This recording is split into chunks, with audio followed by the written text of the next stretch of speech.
and a good afternoon, sir. How the heck are you? Hey, guys. I'm well. How are you all? We're doing great, thank you. You know, Friday we were talking about getting the brooms out, and you guys went out there and you pulled it off. What's it tell you about your team right now? Well, I think we've strung together some good series, and we need to continue to do so. Certainly the games against Chicago were close, and would have loved a few more runs in a couple of those games to just give us a little more margin for error. But I think it is an improvement. We're finding ways to win some of these series, which is an improvement from where we've been, and it's important that we continue it. We've clawed our way back to 500, but we've got a long way to go, and I don't think we've played our best baseball, so I'm excited about what's ahead. I think we've done some things extremely well in terms of our pitching, our defense, our base running, but in terms of our offense, we've certainly seen signs of improvement, but I don't yet think we're the team that we believe we can be, and I'm excited to see us continue to improve offensively. What else are you hoping to see or waiting for before you know we're out of the woods? Well, I do think we're getting healthy. We've got Corey back. From a position player standpoint, we are relatively healthy. And from a pitching standpoint, Evo's making great progress. We have Cody Bradford and John Gray returning hopefully soon. And I think that'll really fortify our pitching staff. We'll be in a really good spot. Obviously, Tyler Malley went on the IL this weekend. We're hopeful that it won't be a really long stay on the IL, that it'll be shorter as opposed to longer. But from a pitching standpoint, getting Gray and Bradford back, obviously the progression, an improvement of Kumar Rocker was big yesterday. And, if we continue pitching like this, we should give ourselves a chance to win. But we also, offensively, we have room for improvement. And so if our guys internally continue to improve, I think that we can compete with anybody in baseball. Well, we just had a big blockbuster trade go down yesterday. Would you say as we now get closer to the deadline, a bat or maybe closing help when it comes to the bullpen would be the main target? Yeah, I got asked this yesterday on a national radio show, and I think I think I was led to the question a little bit in terms of a suggestion that we need a leverage arm. And, the reality is most teams need a leverage arm, and every team looking to win is probably going to be in the market for a leverage arm. But really, I said this on the show, and it didn't get much traction. The best thing that we can do to improve our team is to get the best out of our own guys, especially the position player group. And if our guys perform at the level that we believe they're capable, I think there are very few bats on the market that can improve the team from what our guys project to be and should be. So we're focused on that primarily. Just if we play at the level we believe we're capable with the players we have, I think we're a very, very good team. And we'll see where we are come mid-July or the end of July and decide what the needs are at that point. But I think the biggest thing we can do right now is play up to our ability. And if we do that, I believe in this group and believe that we're capable of great things. How'd you like the way Robert Garcia fared in that Friday night game? I mean, it was some jams, but he was getting himself out of there, and it was a pretty impressive performance. Yeah, Robert's had a great year for us. He's been a leverage arm that we thought he would be when we acquired him. He's still a young pitcher in terms of his big league experience, and he's going to continue to get better, but he does have elite stuff. He's got the temperament and disposition to pitch, leverage, and late in the game, and we're very excited to see what he's done for our bullpen this year, and he's going to play a big role for us, not only in the second half of the season, but moving forward in the coming seasons.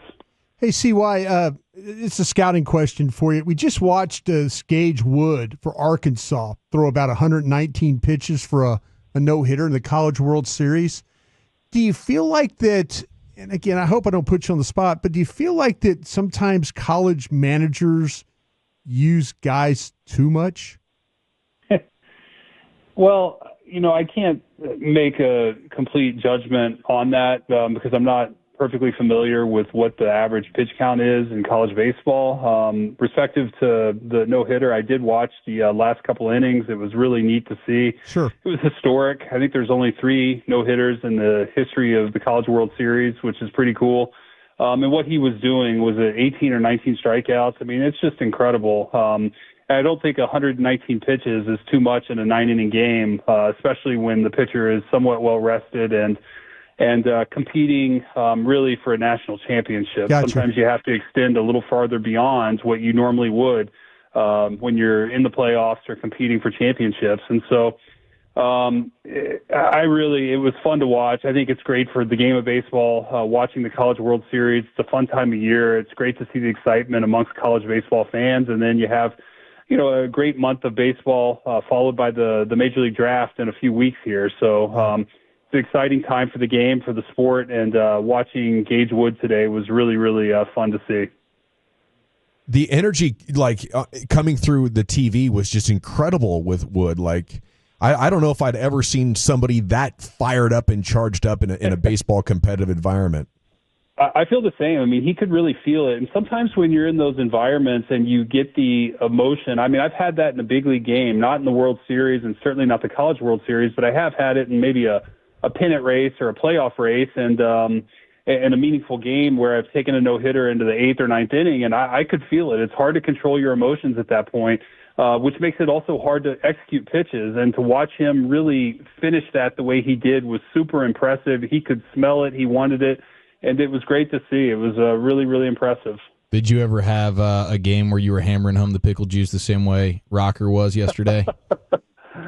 No, I've had games where I cramped after the game, never in the game, but I certainly know how it feels to cramp like that. And I could feel for Kumar. When you get those cramps and you have to push through them, it was impressive to see him really show some resilience and perseverance there. And I don't know how many cups of pickle juice he had, but it seemed to do the trick and kept him out there long enough to get through the 5th inning. The magic elixir. I wanted to ask you about Cole Winn, CY. In a few years ago, he was in the All-Star game in the minors as a starter. Now he's pitching out of the bullpen, and he's been really brilliant for you in his opportunity. How's his development and trajectory kind of changed in your eyes, and how tough is that to go from a starter to the bullpen? I don't know. Do you still view him as possibly a starter down the road? Yeah, there's no limitations as to what he can be in the future. I think for the time being, we've discovered that the best way for him to have success and for him to help us as an organization is in a relief pitching role. And he's done that at AAA. He's had success there. He's now tasting success as a major league player. And I've always said one of the hardest things for a young player is to get to the big leagues and deal with failure. And, you may experience some of it in the minor leagues, but when you have failure at the big league level, there's always this level of doubt that you're questioning yourself. Can I perform at this level? Can I get the job done? And so giving young players bits and pieces or tastes of success in smaller increments is often a very good developmental path for these guys realizing their full potential. And there's no limits on what he can become. He may end up back in the rotation at some point as he experiences more success and the confidence grows and he continues to evolve as a pitcher. But right now he's pitching great in relief. He's filling a big need for us in the bullpen, and it's been really great to see Cole and his development. I mean, he's 25 years old, and I know he's been in the organization for several years, but he's still a young pitcher by major league standards. So there's a long way to go. There's a lot of development left, and we're very excited about the progress he's made. CY, what have you noticed about Adolis Garcia since getting a few days off? Adolis has been wonderful in terms of his commitment to the mechanical changes. It's a hard thing to do in season, but he's worked very hard at it. He's bought in, and I think the results speak for themselves. I think he's been a huge positive for us over the last 10 days, 2 weeks, whatever it's been. And our hope is that it's going to continue. But he can just energize the whole stadium when he performs like he has. And so it's really big for our club. And if we're going to get going offensively, he's going to be a big reason why. It's Chris Young here with you on 105.3 The Fan, home of the Rangers. Off tonight, back at it tomorrow, 6:30 pregame. The numbers, guys, they're always doing playoff probabilities and updating it. And they put your playoff chances right now, CY, at 30.8 of making it to the playoffs. Are you going higher or lower in your mind? Well, of course, I'm taking the over on that. And, a couple years ago in 2023, when we were on our playoff push, and there were points during the season where our playoff odds were close to 100%. They were 98, 99%. And then all of a sudden they drop down to 10%, 15%, or whatever it was, late in the season. And so I take it all with a grain of salt. If you win games, your playoff odds are going to be high, and if you don't win games, then obviously they're not going to be high. It's nothing we don't know. So I just let's see where we are in mid-July, the end of July, August, and then September, and at which point it'll work itself out. But I really don't get caught up in the playoff odds. I'm focused on what we need to do to play winning baseball and hopefully playoff baseball. And I really believe that if this team performs at the level they're capable, there is no doubt in my mind that we should be a playoff team. CY, you mentioned you did national radio yesterday. Do you wish that we were the ones asking you questions instead of the national guys?